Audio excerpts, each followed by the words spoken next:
हरे कृष्णा। राधे राधे। सटतिला एकादशी महात्मा।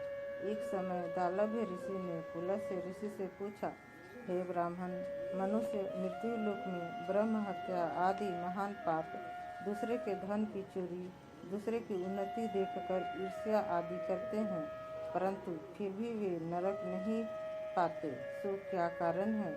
वह न जाने कौन सा अल्प दान या अल्प परिश्रम करते हैं। यह सब आप कृपा पूर्वक कहिए। इस पर पुलस्त्य ऋषि बोले, हे महानुभाव, आपने मुझसे अत्यंत गंभीर प्रश्न पूछा है। इसको ब्रह्मा, विष्णु, इंद्र आदि भी नहीं जानते, परंतु मैं आपको यह गुप्त तत्व अवश्य ही बताता हूँ। माघ माह के आने पर मनुष्य को स्नान आदि से शुद्ध रहना चाहिए और इंद्रियों को वश में करके तथा काम, क्रोध, लोभ, मोह, ईर्ष्या, अभिमान आदि का त्याग कर भगवान का स्मरण करना चाहिए। हाथ पैर धोकर कुछ नक्षत्र में गोबर, कपास, तिल मिलाकर कंडे बनाने चाहिए। वह इन कंडों से 108 बार हवन करे और यदि इस दिन मूल नक्षत्र और द्वादशी हो तो नियम से रहें। स्नान आदि नित्य क्रिया से शुद्ध होकर भगवान का पूजन कीर्तन करना चाहिए। एकादशी के दिन व्रत और रात्रि को जागरण तथा हवन करना चाहिए। दूसरे दिन धूप दीप नैवेद्य से भगवान की पूजा कर खिचड़ी का भोग लगाना चाहिए।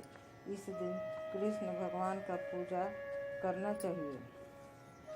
पेठा, नारियल, सीताफल या सुपारी सहित अर्घ देना चाहिए और फिर स्तुति करनी चाहिए, हे भगवान, आप शरण को शरण देने वाले हैं। आप संसार में डूबे हुए का उद्धार कीजिए। हे पुंडरीकाक्ष, हे कमल नेत्रधारी, हे विश्व भगवान के जगत गुरु, आप लक्ष्मी जी सहित मेरे इस तुच्छ अर्घ को स्वीकार करो। इसके पश्चात ब्राह्मण को जल भरा कुंभ प्रदान करना चाहिए। ब्राह्मण को श्यामा गाय और तिल पात्र भी देना अच्छा है। तिल स्नान और भोजन में श्रेष्ठ है, अतः मनुष्य को तिल दान भी करना चाहिए। इस प्रकार जो मनुष्य जितने तिल का दान करता है वह उतने ही वर्ष स्वर्ग में निवास करता है। तिल स्नान, तिल का उपटन, तिल का हवन, तिलोदक, तिल का भोजन, तिल का दान, यह सटतिला एकादशी कहलाती है। इससे अनेक प्रकार के पाप नष्ट हो जाते हैं। नारद ऋषि बोले, हे भगवान, आपको नमस्कार है। इस सटतिला एकादशी का क्या पुण्य और क्या कथा है, सो कहिए। श्री कृष्ण भगवान बोले, हे नारद, मैं तुमको आँखों देखी सत्य घटना कहता हूँ। प्राचीन काल में मृत्यु लोक की सत्य घटना कहता हूँ। प्राचीन काल में मृत्यु लोक में एक ब्राह्मणी थी। वह सदैव व्रत किया करती थी। एक समय वह 1 माह व्रत करती रही। इससे उसका शरीर अत्यंत दुर्बल हो गया था, परंतु उसने कभी भी देवताओं तथा ब्राह्मणों को धन तथा अन्नदान नहीं किया। इस प्रकार मैंने सोचा कि इस ब्राह्मणी ने व्रत आदि से अपना शरीर शुद्ध कर लिया है और इसको वैष्णव लोक भी मिल जाएगा, परंतु इसने कभी भी अन्नदान नहीं किया है। इससे इसकी तृप्ति होना कठिन है। ऐसा सोचकर मैं मृत्यु लोक में गया और ब्राह्मणी से अन्न मांगा। वह बोली, आप यहाँ किस लिए आए हैं? मैं कहा, मुझे भिक्षा चाहिए। उसने मुझे एक मृतपिंड दे दिया। मैं उसे लेकर लौट आया। कुछ समय बीतने पर ब्राह्मणी भी शरीर त्याग कर स्वर्ग आई।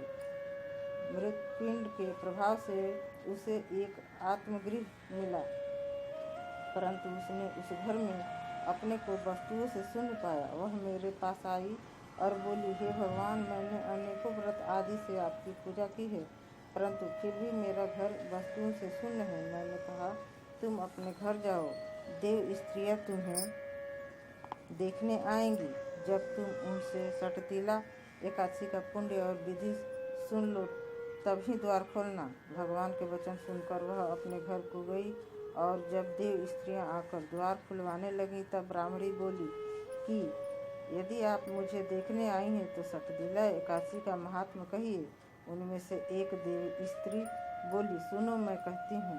जब उसने सटतीला एकादशी का महात्म्य सुना दिया तब उसने द्वार खोला। देव स्त्रियाँ ने उसको सब स्त्रियों से अलग पाया। ब्राह्मणी ने भी देव स्त्रियों के कहे अनुसार सटतीला का व्रत किया और इसके प्रभाव से उसका घर धन धान्य से भरपूर हो गया। अतः मनुष्यों को सटतीला एकादशी का व्रत करना चाहिए। इससे मनुष्यों को जन्म जन्म में आरोग्यता प्राप्त होती है और दरिद्रता नष्ट हो जाती है। इस व्रत से मनुष्य के समस्त पाप नष्ट हो जाते हैं। हरे कृष्ण, राधे राधे।